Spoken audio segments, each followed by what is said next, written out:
Quasi-usufruit. Définition, pouvoir du quasi-usufruitier et son obligation de restitution, étendue du quasi-usufruit et application du quasi-usufruit conventionnel. Définition. 587 du Code civil. Les choses dont on ne peut faire usage sans les consommer, telles que l'argent. L'usufruitier a le droit de s'en servir, à charge de rendre à son décès. Voilà. L'obligation de restitution. Mais rendre à mon décès, moi je veux bien tous les jours. Et on va voir que la position de l'usufruitier, du quasi-usufruitier, est très confortable.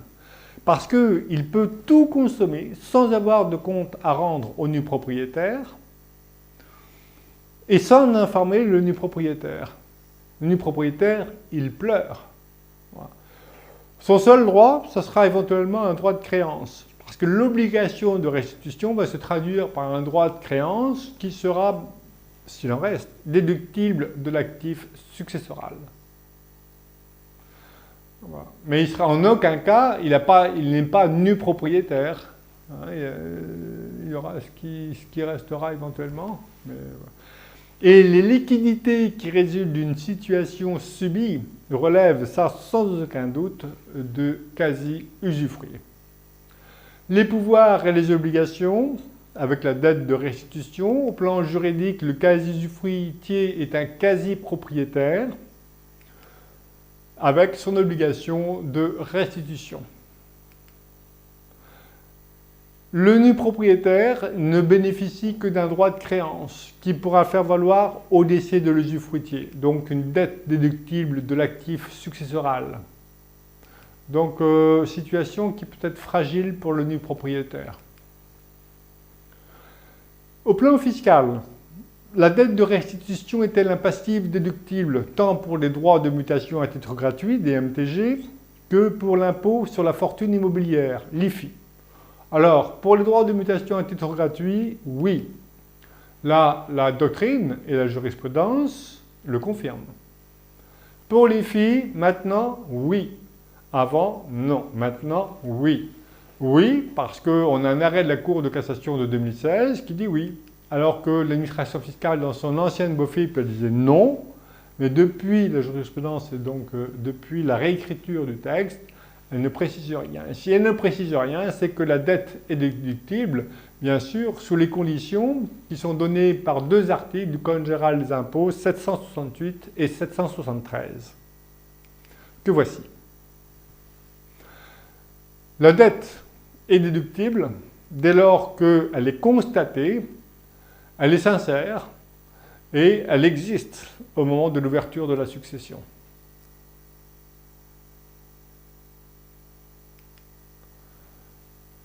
Alors, pour les filles, oui, maintenant c'est déductible depuis l'arrêt de 2016 que voici.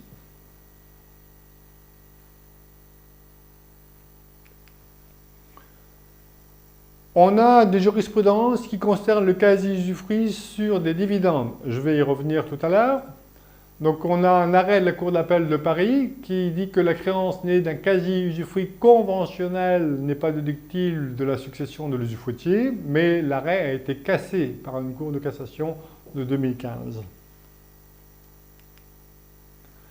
Voyons un exemple du quasi-usufruit avec la dette de restitution.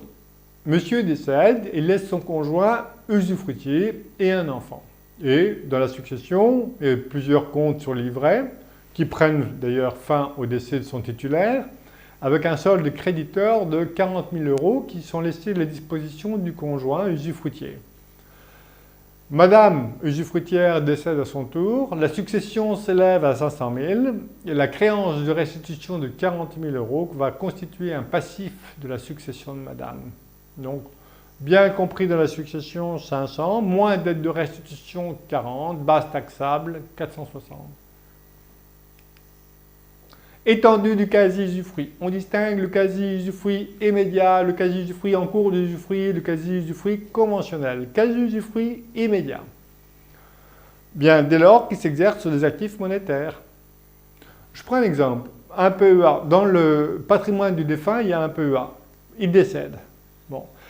Dès qu'il y a décès, le PEA prend fin au décès de son titulaire. Donc, il y a des actifs monétaires quasi-usufruit immédiat. Dans la succession, le conjoint survivant va pouvoir exercer ses droits de quasi-usufruitier sur les sommes issues de la clôture du PEA. Donc, et voici, selon la jurisprudence, maintenant, ce qui fait autorité donc, en termes de quasi-usufruit, s'exerce sur les comptes de dépôt à vue, les comptes sur livret, les plans et comptes d'épargne logement, les plans d'épargne populaire, le PEA, les créances monétaires. Et voici les comptes de dépôt à vue. Et voici les comptes sur livret. Et voici les pelles et les selles, les PEP, le PEA.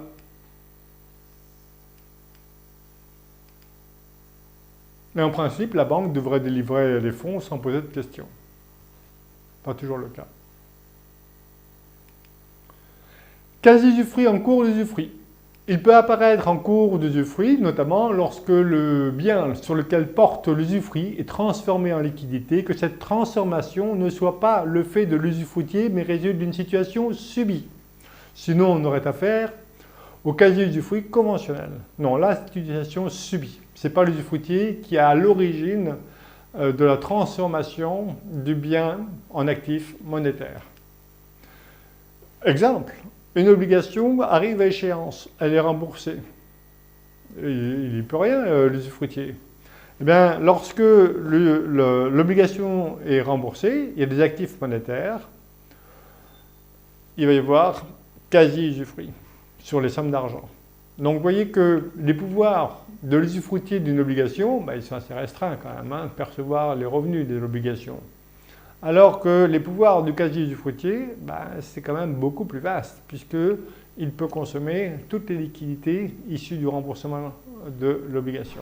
Pas pareil. Donc, fruit et capital.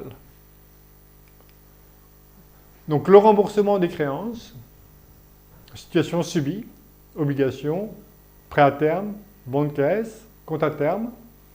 Le paiement d'une indemnité liée à la perte matérielle d'un bien, et aussi à la perte juridique d'un bien. Donc, perte matérielle, destruction d'un immeuble démembré, personne n'a l'obligation de reconstruire. Donc, la somme versée par la compagnie d'assurance va l'être au profit de l'usufruitier qui va exercer un quasi-usufruit. Et pareil pour une expropriation, par exemple. Quasi-usufruit sur le dividende. Est-ce qu'on peut concevoir un quasi-usufruit sur le dividende, puisque le dividende, il est versé le plus souvent par une somme d'argent. Alors, deux jurisprudences contradictoires.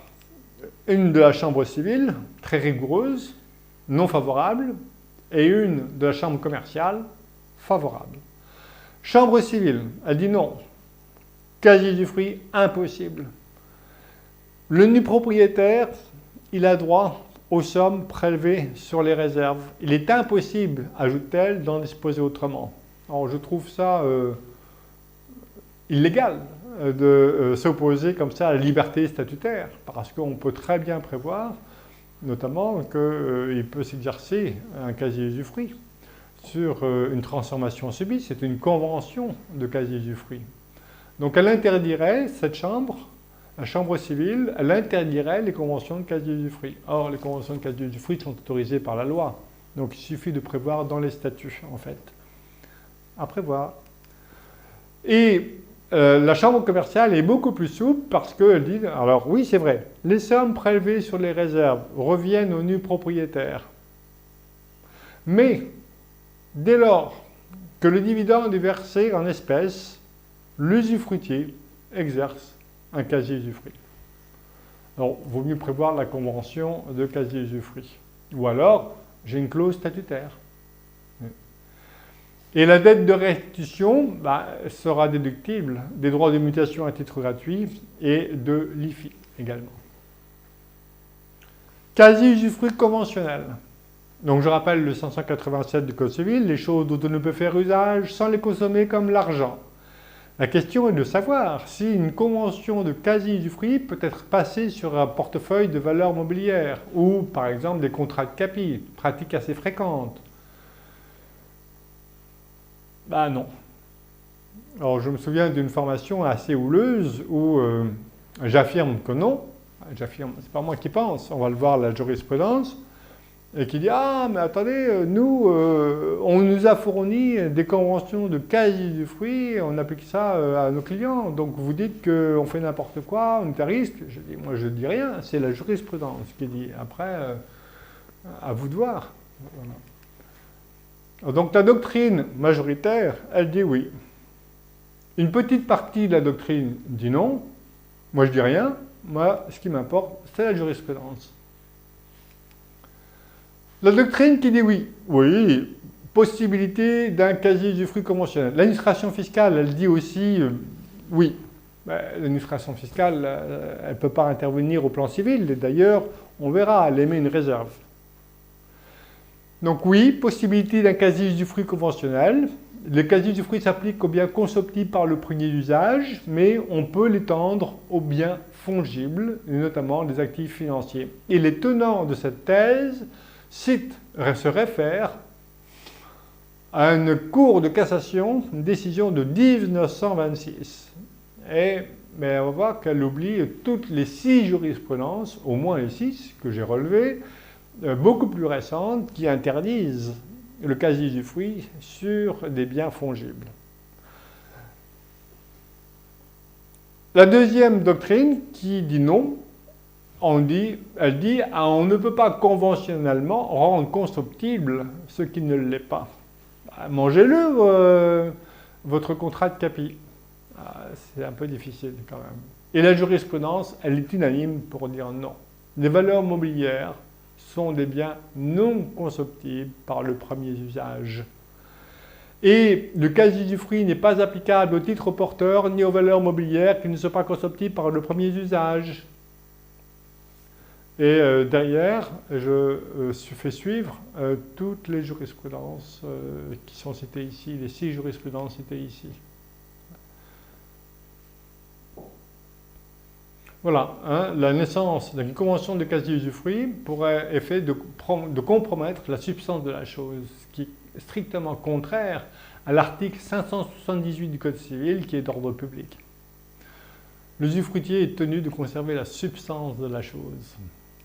Donc voici les décisions des jurisprudences. 88, 1991, 1993, 98, 2002, 2003. Et l'administration fiscale, dans sa BOFIP, sur la fiscalité du quasi-usufruit, elle précise quand même les solutions apportées sur le plan civil ne préjugent pas de la validité des opérations sur le plan civil. Elle décrit la fiscalité du quasi-usufruit, notamment du quasi-usufruit conventionnel, mais voilà, elle précise quand même bon. Application du quasi-usufruit conventionnel. Donc, je vends un bien démembré. Alors, le plus souvent, c'est l'usufruitier qui va essayer d'en tirer toute sa partie, on va le voir. Usufruitier et nu propriétaire vendent un bien démembré et passent une convention de quasi-usufruit sur les liquidités issues de la vente des biens démembrés. Alors, la vente d'un bien immobilier nécessite, je le rappelle, l'accord commun entre l'usufruitier et le nu propriétaire. Et le nu propriétaire et l'usufruitier doivent déterminer le sort du prix de la vente. Selon l'article 621 du Code civil, le prix de vente doit être partagé selon les droits respectifs des parties et la jurisprudence constante ajoute que le partage doit être réalisé selon la valeur économique et s'il n'y a pas partage, les parties peuvent décider, l'usufruitier et le nu propriétaire, peuvent décider de reporter le démembrement sur l'acquisition d'un autre bien. Voilà, donc 621. Et pour reporter le démembrement sur un autre bien, il va y avoir nécessité d'une convention, même pour prouver auprès de l'administration fiscale l'existence et la possibilité de la déductibilité de la dette de restitution. Ça, 768 et 773. Alors voici une application. Alors IPV, je rappelle, IPV, impôt sur la plus-value. DMTG, droit de mutation à titre gratuit. Si je vends en pleine propriété, j'ai l'IPV, impôt sur la plus-value. Et ensuite, je décède, donc j'aurai les droits. Il y aura les DMTG, les droits de mutation à titre gratuit. Ou alors, quasi-usufruit conventionnel. Je donne la nue propriété, on vend l'usufruit et la nue propriété, donc je vais donner à mes enfants, parents et enfants vendent respectivement l'usufruit et la nue propriété, il y a des liquidités et les parents donateurs vont exercer un quasi-usufruit sur les liquidités issues de la vente. Et on va voir les conséquences fiscales. Ah oui, mais déjà, le mot fiscal, donc c'est bien fiscal. Et donc, on va être dans le principalement fiscal. Et qui dit principalement fiscal, dit risque d'abus de droit. Donc, je donne la nue propriété et ensuite, sur les liquidités, je vais, moi, quasi-usufruitier, pouvoir tout manger. Pas mal. Conséquences fiscales. J'ai une entreprise qui vaut 6,4 millions, prix d'acquisition 400 000, plus-value 6 millions. Il y a 2 donateurs et 3 enfants donataires. Le taux marginal d'imposition est de 45%. Ah oui, à 6 millions, ça va être sûr. Vente simple, IPV, et je prends l'abattement de 85% pour délai de détention de la cession d'une entreprise opérationnelle après 8 ans de détention. Donc IPV, impôt sur la plus-value, 1,5 million. Je retire cet 1,5 million. Sur le solde, il reste, sur le droit de mutation à titre gratuit, 933 000. Si je décède juste après, donc au total, 2 483 000, 2,5 millions. Je fais un quasi-usufruit. La donation efface la plus-value. Ah, mais la donation va effacer la plus-value sur la nue propriété donnée. Donc je vais payer, enfin les enfants, mais je vais prendre en charge les droits dus par mes enfants, les droits de mutation à titre gratuit, 637 000. Mais comme je vends l'impôt sur la plus-value, je vends l'usufruit que je n'ai pas donné, donc je vais avoir l'impôt sur la plus-value sur l'usufruit vendu, fait cher, 605. Total, 1 242 000. Alors, moi j'arrive à 60 000 avec des techniques différentes. Bon.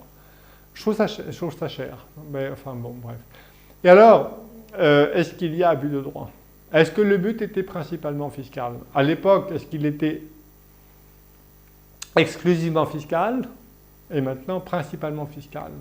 Bah, je rigole et je pleure. Je ris et je pleure. Donc, on a des décisions quand même un peu contradictoires. Et une dernière récente qui dit que, ouais, abus de droit. En fait, lorsqu'il y a abus de droit, l'administration fiscale et la jurisprudence disent qu'il y a en fait, votre intention n'était pas de donner. Il n'y avait pas d'intention libérale lorsque vous avez donné, soi-disant, la nue propriété. L'objectif, c'était essentiellement d'effacer l'impôt sur la plus-value sur la nue propriété donnée. En fait, en plus, en exerçant un quasi-usufruit, il y a réappropriation de la chose donnée. Et je vous mets 80% de pénalité de l'abus de droit. Alors, dans les cas où il n'y a pas eu abus de droit, c'est que la convention de quasi-usufruit avait été prévue au moment de la donation. Alors, est-ce que c'est suffisant de prévoir dans la donation la convention de quasi-usufruit pour écarter l'abus de droit? Je ne sais pas, mais c'est une solution risquée. Celles qui ont été qualifiées d'abus de droit, la convention de quasi-usufruit a été passée après la donation, après la vente même. Et donc, ça, on a changé les règles du jeu par rapport au donateur, au donataire. Donc, non, donner, c'est donner. Si on change les règles du jeu après, quelque part, oui, on peut y avoir requalification en réappropriation. Donc, la cour d'appel, l'administrative d'appel de Douai, pas d'abus de droit.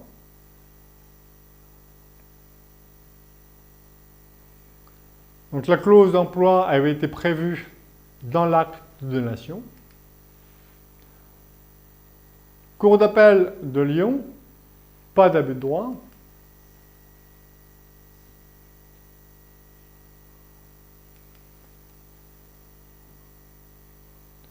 Alors là encore, les conditions du quasi-usufruit avaient été précisées dans l'acte de donation. Conseil d'État, abus de droit. Ah oui, mais la convention de quasi-usufruit avait été passée après la vente. Nantes, cour d'appel de Nantes, qui est récente. Là aussi. Alors l'acte de donation ne comportait pas une clause de convention de quasi-usufruit, mais simplement une clause de remploi en démembrement de propriété sur tout bien choisi par les usufruitiers. Vous voyez, il aurait pu s'agir en fait d'une convention de quasi-usufruit. Non, ça n'a pas été qualifié en tant que tel. Voilà, abus de droit pour absence d'intention libérale et pour réappropriation. Alors attention à la convention de quasi-usufruit, j'en ai jamais pratiqué, mais si, pour ceux qui veulent pratiquer, prévoir la clause de quasi-usufruit dans l'acte de donation,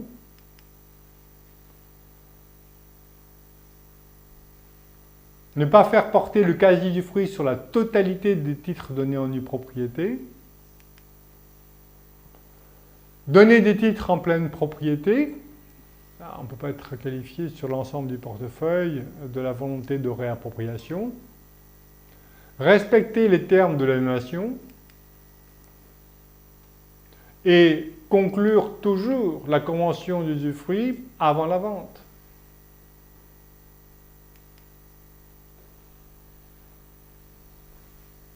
Et concernant la créance de restitution, peut-être qu'il faut écarter la dispense de garantie,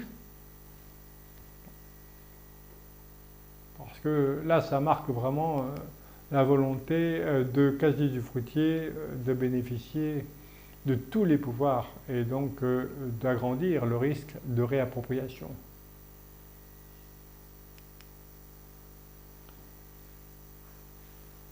La nue propriété.